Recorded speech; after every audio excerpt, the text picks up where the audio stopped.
Tips করে সবাইকে স্বাগতম। আশা করি ভালো আছেন, সুস্থ আছেন। আমাদের আজকের আলোচনার বিষয় ডিম নিয়ে যত কথা, চলুন জেনে নেই বিস্তারিত।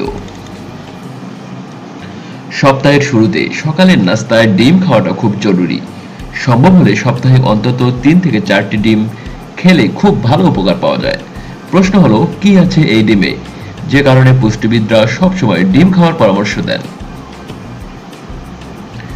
ডিমের পুষ্টিগুণ। একটি ডিমে থাকে 6 গ্রাম হাই কোয়ালিটি প্রোটিন। তাই সকালে ব্রেকফাস্টে ডিম খেলে আপনার মানসিক ও শারীরিক শক্তি বৃদ্ধি পাবে। এতে করে দিন জুড়ে শক্তি খুঁজে পাবেন আপনি। 2. ডিমে খুব জরুরি উপাদান কোলিন থাকে, যা দেহের কোষ, লিভার সুস্থ রাখে, পুরো দেহে পুষ্টি উপাদান পৌঁছে দেয়। 3.